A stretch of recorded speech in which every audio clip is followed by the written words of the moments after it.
சங்கத்தமிழ் இலக்கிய பூங்காவின் தலைவராம் ஐயன் திருவள்ளுவரை வணங்கி, செயலராம் பாவேந்தர் பாரதிதாசனை வணங்கி, சங்கத்தமிழ் இலக்கிய பூங்காவின் நிறுவனர் நீலகண்ட தமிழன் ஐயா அவர்களையும் வணங்கி, என் தமிழ் அன்னையையும் வணங்கி நிகழ்ச்சிக்குள் செல்கிறேன். பெருங்கவி பாரதியார் விழா, உலக சாதனை 100 நாள் விழா, 100 ஆளுமைகள் பங்கேற்கும் தொடர் நிகழ்ச்சியில் எனக்கு வாய்ப்பு கொடுத்து வழிகாட்டிய சங்கத்தமிழ் இலக்கிய பூங்காவின் நிறுவனர் நீலகண்ட தமிழன் ஐயா அவர்களுக்கும், இந்நிகழ்ச்சியில் கலந்து கொண்டு சிறப்பித்துக் கொண்டிருக்கும் சங்கத்தமிழ் இலக்கிய பூங்காவின் அனைத்து உறவுகளுக்கும் என் இனிய வணக்கங்களும் வாழ்த்துக்களும். என் பெயர் இரா சுப்புலட்சுமி, தலைமை ஆசிரியர், கவிஞர், எழுத்தாளர், ஆலங்குளம், விருதுநகர். இன்றைய தலைப்பு பாரதியும் சிறுவர் பாடல்களும். தலைப்பிற்கு செல்வதற்கு முன்னால் பாரதியார் அவர்கள் எழுதிய கண்ணன் பாட்டு பகுதியில் கண்ணன் என் குழந்தை என்ற பாடலில் ஒரு சில வரிகளை பாடலாம் என்று நினைக்கிறேன்.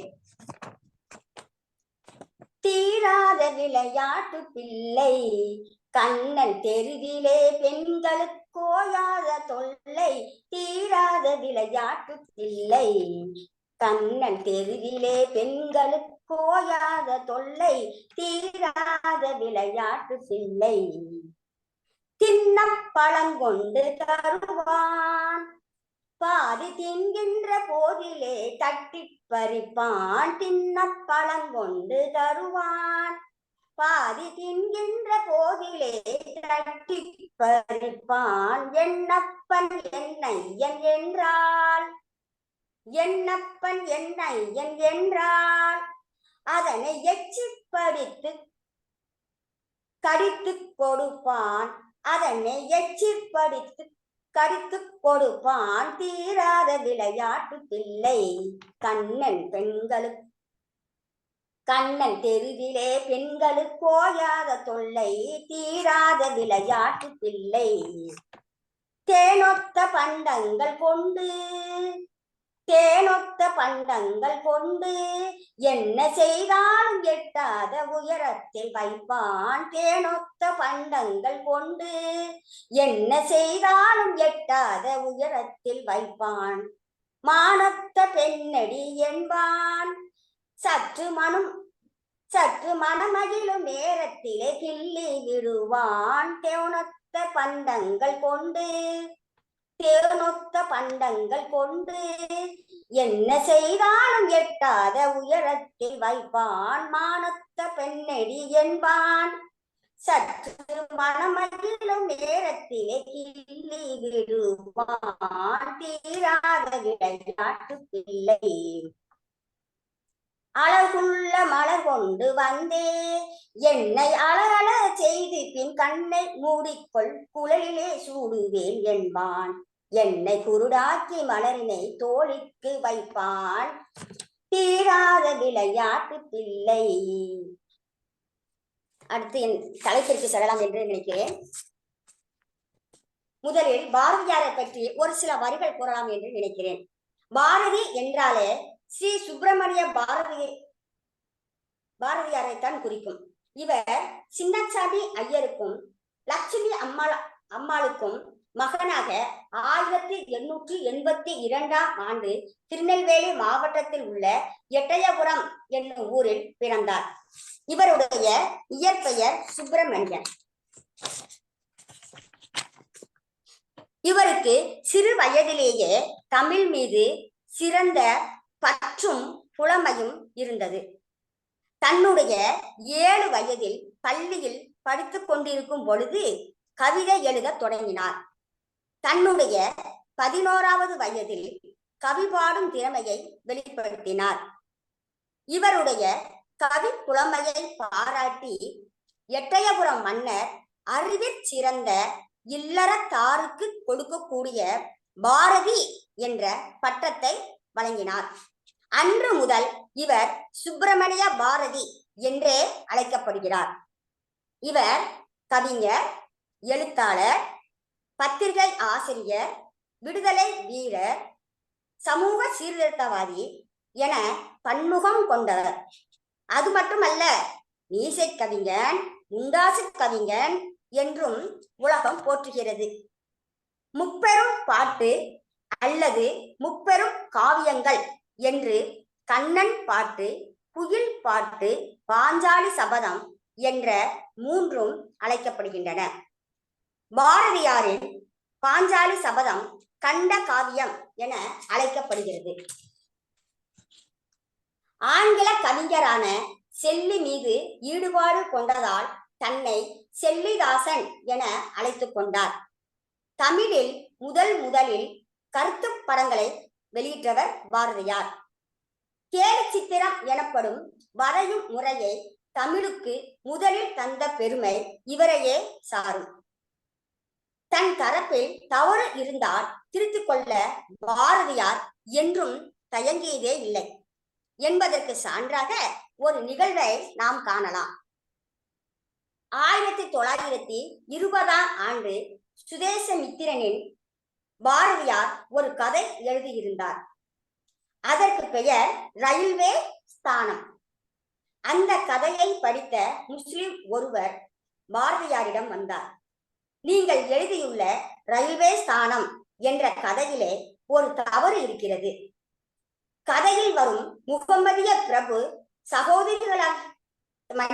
சகோதரிகளாகிய 3 பெண்களை மணந்து கொள்வதாக எழுதியிருக்கிறீர்கள். அப்படி மணந்து கொள்வது எங்கள் சாஸ்திரப்படி தவறாகும். இஸ்லாமிய மதத்தை சார்ந்தவர்கள் ஒரு மனைவி உயிரோடு இருக்கும் பொழுது அவருடைய சகோதரியை மணந்து கொள்ள மாட்டார்கள் என்று விளக்கினார் முஸ்லிம் அன்பர். அவர் கூறியதை கேட்டதும் பாரதியார் பிழையை எழுதிவிட்டதற்கு மன்னிப்பு கோரினார். இந்து மதத்தில் மனைவியின் சகோதரியை மணக்கும் வழக்கம் உள்ளது. அதுபோல் முகம்மதியரும் செய்து கொள்வார்களோ என எண்ணி எழுதிவிட்டேன். இதை உடனே மாற்றி எழுதிவிடுகிறேன் என்றாராம். பாரதியார் உரைத்தது போலவே கதையிலே 3 சகோதரிகளை மனம் செய்வித்தான் என்று வரும் இடங்களிலே தன் இனத்தை சார்ந்த 3 பெண்களை மனம் செய்வித்தான் என்று வாசிக்கும்படி கேட்டுக்கொள்ள சொல்லி ஒரு திருத்த குறிப்பு எழுதி சேர்த்தார். இதன் மூலம் இவருடைய பெரிய மனுஷன் தன்மையை நாம் அறிய முடிகிறது. பசி ஏற்பட்ட போது உணவு கிடைத்தது போல தமிழ்நாட்டில் தமிழில் நிலை குன்றி இருக்கும் போது அறிஞர்கள் எதிர்பார்த்தபடி பாரதியார் தமிழர்களிடையே தோன்றினார். தமிழில் ஆதிகால இடைக்கால நிலைகள் வெவ்வாறாக இருந்தன. ஆனால் கடைக்காலத்தில் தமிழ் உலகம் பாரதி தேவை தேவை என கதறியது. இவ்வாறு பாரதியின் தேவை உணர்ந்து கூறியவர் அவரது சீடர் பாரதிதாசன். யாருக்கும் பயப்படாத சுதந்திரம் என்றால் என்ன என்பதை எளிய நடையில் கூறியவர் பாரதியார். கண்ணன் பாட்டு என்ற பகுதியில் என் குழந்தை என்ற பாடல் வரிகள் மிகவும் அருமையானவை. சின்னஞ்சிறு கிளியே கண்ணம்மா செல்வ களஞ்சியமே, என்னை களி தீர்த்தே உலகில் ஏற்றம் புரிய வந்தாய். சின்னஞ்சிறு கிளியே கண்ணம்மா செல்வ களஞ்சியமே, பிள்ளை கனியமுதே கண்ணம்மா பேசும் பொற்சித்திரமே, அள்ளி அணைத்திடவே என் முன்னே ஆடி வரும் தேனே, ஓடி வருகையிலே கண்ணம்மா உள்ளம் குளிருதடி, ஆடி திரிதல் கண்டால் உன்னை போய் ஆடி தழுவுதடி,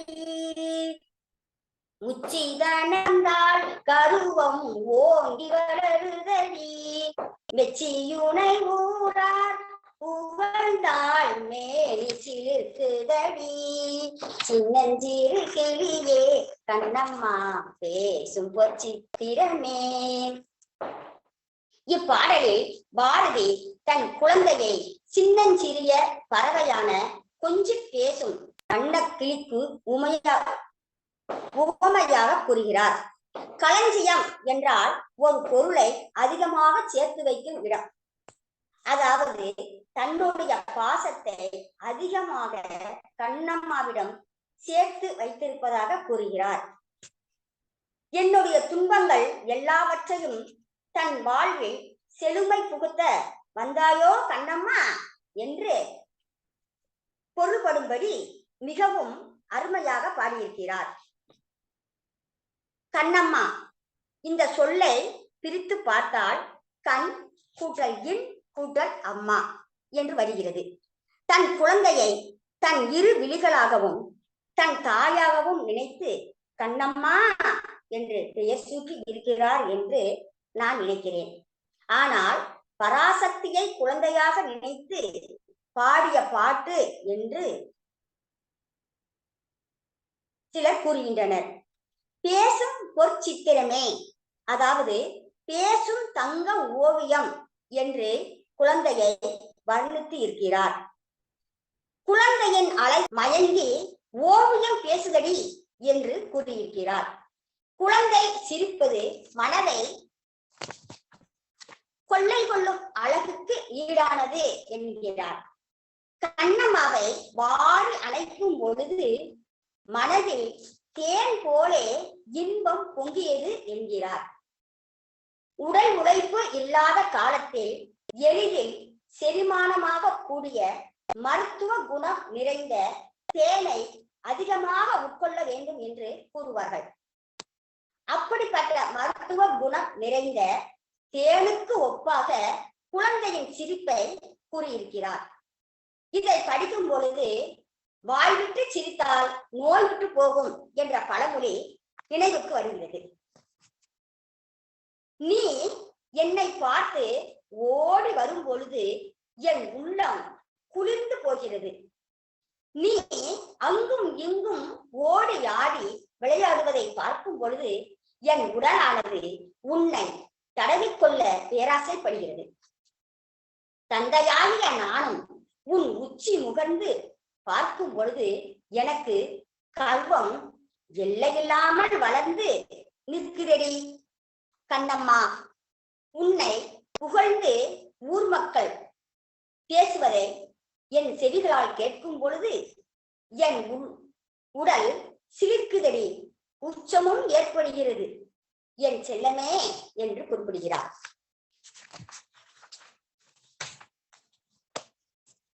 இக்கருத்தை ஒட்டியே திருவள்ளுவரும் தன் குரலில் ஈன்ற பொழுதின் பெருதுவக்கும் தன் மகனை சான்றோன் என கேட்ட தாய் என்று குறிப்பிட்டு இருக்கிறார். தன் மகனை நற்பண்புகள் நிறைந்தவன் என்று பிறர் சொல்வதை கேட்கும் பொழுது தான் அவனை பெற்ற காலத்தில் அடைந்த மகிழ்ச்சியை விட பெரிதும் மகிழ்ச்சியாக இருப்பாள் என்பது வள்ளுவரின் வாக்கு. பாடலில் கண்ணம்மா கண்ணம்மா என்று அடிக்கடி பயன்படுத்துவதை பார்க்கும் பொழுது அன்னை பராசக்தி மேல் உள்ள பற்று, பாசம் மற்றும் பக்தி பற்றி அறிய முடிகிறது. மேலும் அச்சமில்லை அச்சமில்லை அச்சம் என்பதில்லையே, உச்சி மீது வானிடிந்து வீழுகின்ற போதிலும் அச்சமில்லை அச்சமில்லை அச்சம் என்பதில்லையே, இச்சகத்தில் உள்ளோரெல்லாம் எதிர்த்து நின்ற போதிலும் அச்சமில்லை அச்சமில்லை அச்சம் என்பதில்லையே, பிச்சை வாங்கி உண்ணும் வாழ்க்கை பெற்றுவிட்ட போதிலும் அச்சமில்லை அச்சமில்லை அச்சம் என்பதில்லையே.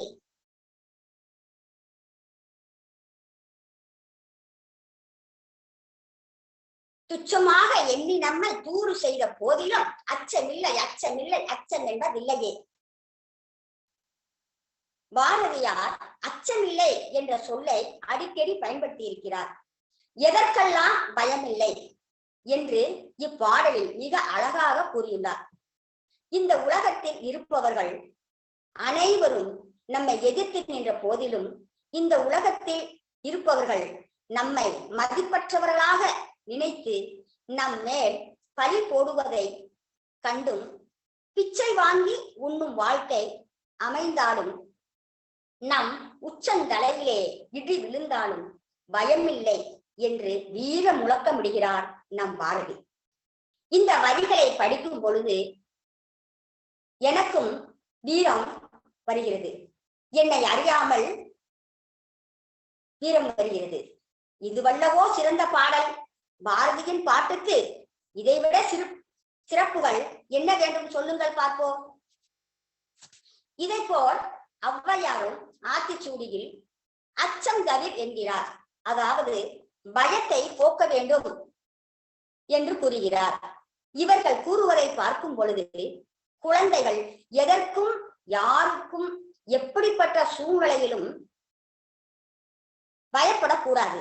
அது மட்டுமல்ல, நம் உயிர் நம்மை விட்டு பிரியக்கூடிய சூழ்நிலை வந்தாலும் பயம் இல்லை என்பதில் குழந்தைகள் உறுதியாக இருக்க வேண்டும்.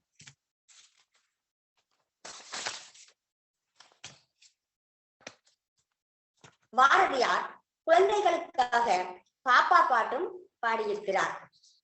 குழந்தைகளுக்கு பாடல்கள் என்றாலே மிகவும் பிடிக்கும். பாரதியார் பாடல்கள் என்றால் மகிழ்ச்சிக்கு சொல்லவும் வேண்டுமோ? ஓடி விளையாடு பாப்பா, நீ ஓய்ந்திருக்கலாகாது பாப்பா. ஓடி விளையாடு பாப்பா, நீ ஓய்ந்திருக்கலாகாது பாப்பா. கூடி விளையாடு பாப்பா, ஒரு குழந்தையை வையாதே பாப்பா. கூடி விளையாடு பாப்பா, ஒரு குழந்தையை வையாதே பாப்பா.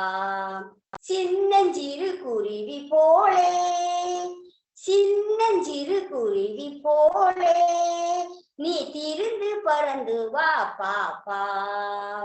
வண்ண பறவைகளை கண்டு, வண்ண பறவைகளை கண்டு, நீ மனதில் மகிழ்ச்சி கொள்ளு பாப்பா. ஓடி விளையாடு பாப்பா, நீ ஓய்ந்திருக்கலாகாது பாப்பா. கொத்தி திரியும் அந்த கோழி, கொத்தி திரியும் அந்த கோழி, கூட்டிலையாடு பாப்பா. கொத்தி திரியும் அந்த கோழி, அதை கூட்டி விளையாடு பாப்பா. திருடும் அந்த காக்காய், திருடும் அந்த காக்காய், அதற்கு இறக்கப்பட வேணுமடி பாப்பா. அதற்கு இறக்கப்படி பாப்பா. காலை எழுந்தவுடன் படிப்பு, காலை எழுந்தவுடன் படிப்பு, பின்பு கொடுக்கும் நல்ல பாட்டு, பின்பு அணிவு கொடுக்கும் நல்ல பாட்டு. மாலை ஒழுங்கிலையா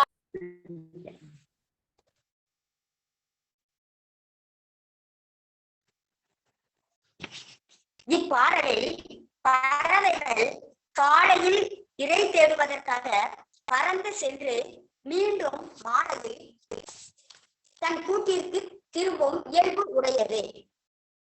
அதுபோல குழந்தைகளும் தன்னுடைய நண்பர்களுடன் மகிழ்ச்சியாக விளையாடிவிட்டு இரவுக்குள் வீடு திரும்ப வேண்டும்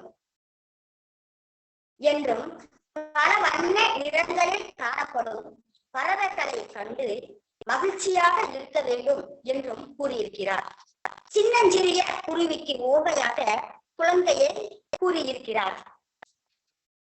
ஒருவேளை குடும்பத்தில் நுழைந்த பிறகு மகிழ்ச்சி பறந்துவிடும்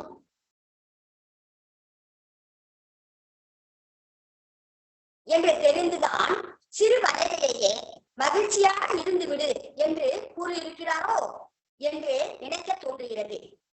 குழந்தை பருவம் மீண்டும் வராது என்பதாலும் கூறியிருக்கலாம். எது எப்படி இருந்தாலும் குழந்தைகளின் முகத்தில் மகிழ்ச்சி பொங்க வேண்டும் என்பதில் உறுதியாக இருக்கிறார்.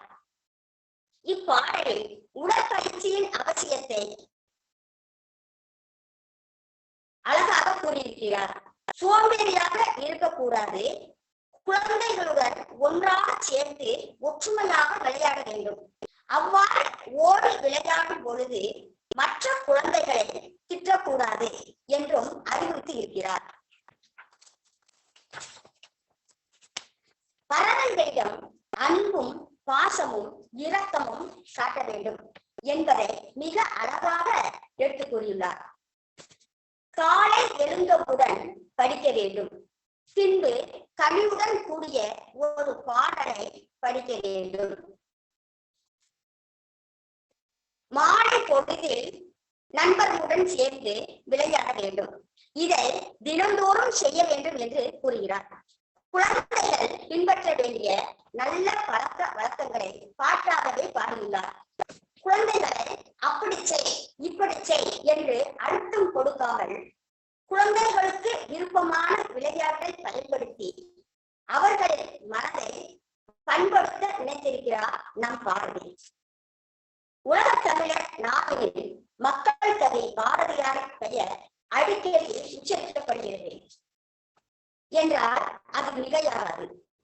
அவ்வாறு எல்லோருடைய மனதிலும் குடிகொண்ட நம் பாரதி 1921ஆம் ஆண்டு திருவல்லிக்கேணியில் உள்ள பார்த்தசாரதி கோயிலுக்கு சென்ற பொழுது எதிர்பாராத விதமாக யானை தாக்கியதால் பெரும் காயமுற்று செப்டம்பர் 11 நம்மை விட்டு பிரிந்தார். பாரதிதான் நம்மை விட்டு சென்றிருக்கிறாரே தவிர அவருடைய எழுத்துக்கள் நம்மை விட்டு பிரியவில்லை. நம் உள்ளத்திலும் நீங்கா இடம் பெற்றுள்ளார் என்பதை நாம் ஏற்றுக்கொண்டுதான் ஆக வேண்டும். நன்றி. வாழ்க தமிழ், வாழ்க தமிழ். ஐயா நீலகண்ட தமிழன் ஐயா அவர்களுக்கு நன்றியை தெரிவித்துக் கொள்கிறேன். நன்றி ஐயா.